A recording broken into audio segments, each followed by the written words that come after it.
इन साले हरामियों के लिए ये वीडियो, जो पता नहीं साला कौन सा इस्लाम पढ़ के आए हैं, जो इस्लाम के ठेकेदार बैठे हैं ना वहां पर कश्मीर में, गद्दार, और जो पाकिस्तान में बैठे हैं जो इनके आका, साले तुम लोगों को कौन सा इस्लाम पढ़ लिया है तुम लोगों ने? तुम्हें रमजान की फौज ने छुट्टी दी बे वहां के लोकल सिविलियंस को कि वहां पर बुरा ना हो जम्मू कश्मीर में। तुम साले एक बच्चे को, एक लड़के को, एक हिंदुस्तानी फौजी को, उस औरंगजेब को जिसने तुम्हारे परखच्चे उड़ा दे, तुम्हारी उस हरामीगिरी के, कौन से इस्लाम में लिखा है बे? रोजा समझते भी हो तुम? उस रमजान के महीने में तुमने उस निहत्ते को मारा और उसके आंखों में एक डर नहीं था, उसकी आंखों में एक गुरूर था। 3 बातों का गुरूर था। पहला, एक हिंदुस्तानी होने का, दूसरा एक फौजी होने का जो अपने वतन के लिए लड़ रहा है, और तीसरा एक सच्चा मुसलमान होने का। उसका गुमान देखा तुमने औरंगजेब का? 44 राष्ट्रीय राइफल का वो बंदा, उसने तुम्हारी स्पाइन तोड़ दी सिर्फ ना डर के। ना उसकी आंखों में कोई डर था, ना उसके अंदर कोई मलाल था कि उसने जितने आतंकवादियों को मारा अपने वतन के लिए मारा, सही मारा। और तुमने इस्लाम के नाम पे उसको मारा। तुम इस्लाम को बदनाम कर रहे हो, तुम्हें साले पता ही नहीं है। अपनी दुकान बंद करो बे, बरगलाते हो उन बच्चों को। उसके हाथ तोड़ दिए थे तुमने, उसके टुकड़े कर दिए थे, छाती चीरी थी, पेट फाड़ दिया था, उसकी दोनों हाथ कटे थे, गर्दन तोड़ दी थी, लेकिन उसकी आंखों में डर नहीं था। जिस धर्म में, जिस मजहब में पानी भी पिलाना शबाब का काम है, वो मजहब, वो धर्म कब से सिखाने लगा बे किसी को मारना? एक बात। दूसरा, तुम्हें यह समझना पड़ेगा कि बूढ़े, बच्चे, निहत्ते, इनको कौन सा दुनिया का कोई धर्म और कौन से आतंकवाद, ये कौन सा धर्म का कब से आतंकवादी, कब से हिंदू, मुसलमान, सिख, ईसाई कब से होने लगे आतंकवादी? फिर भी सरकारों, चाहे कोई, मैं बहुत उसके अगेंस्ट था जो उधर पे रोक लगाई गई थी, लेकिन फिर भी चलो धर्म की बात मानी कि तुम्हें छूट दी गई, तुमने ये किया, वहां पर मासूमों को मार रहे। एक जो अपनी ईद मनाने जा रहा था उसको तुमने बीच में मारा, उसने पोल खोल दी, तुम्हारी परखच्चे उड़ गए, तुम्हारी जितनी राजनीति थी। दूसरा, बुखारी साहब जर्नलिस्ट, जो सीनियर जर्नलिस्ट थे, बुखारी साहब को क्यों मारा? 4 आर्टिकल में फट गई तुम लोगों की। साले अपने आप को बड़ा मर्दानगी दिखाते हो, निहत्तों को मारते हो, रिपोर्टर को मारते हो, बूढ़े आदमी को मार रहे हो। आतंकवाद से क्या मिलने वाला है? तालिबान ने इतनी कोशिश की, याद रखो, यूथ को समझना पड़ेगा। और कितनी बार समझाएंगे बे? तुम्हारे हिसाब से एक बार गधे नेता ने, साले ने अभी ये बात कही कि सिविलियंस मार देते।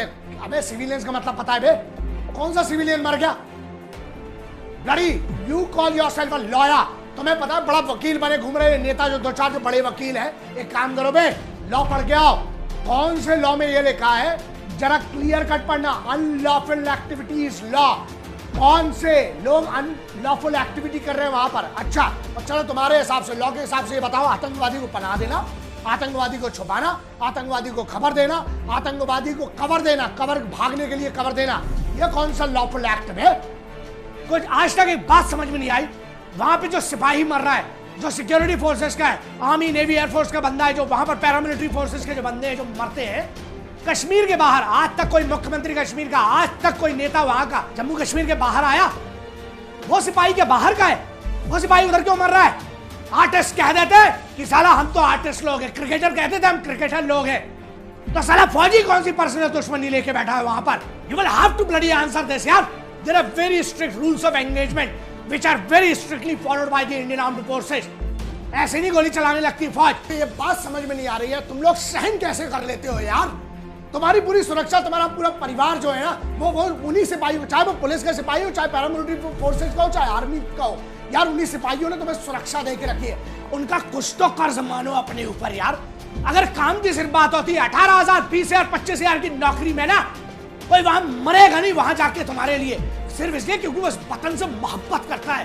तभी उसी के लिए औरंगजेब जैसे बच्चे आंखों में गुमान लेके बैठे रहते हैं जब गोली भी छाती पे पड़ती है। समझ में नहीं आता, इस देश में आतंकवादियों को शहीदों का दर्जा दे दिया जाता है, और जब एक सिपाही मरता है तो इन नेताओं को जू नहीं रेंगती है क्या?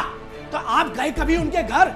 सिर्फ बोल बच्चन और सिर्फ घोषणाएं करते हैं। If you bloody think that our rules of engagement are wrong, if you think कि फौज के यहाँ सिविलियन मरते हैं, अबे इससे तुम एक काम करो, Israel, China, Russia, United states, इनके जरा रूल्स ऑफ एंगेजमेंट समझो।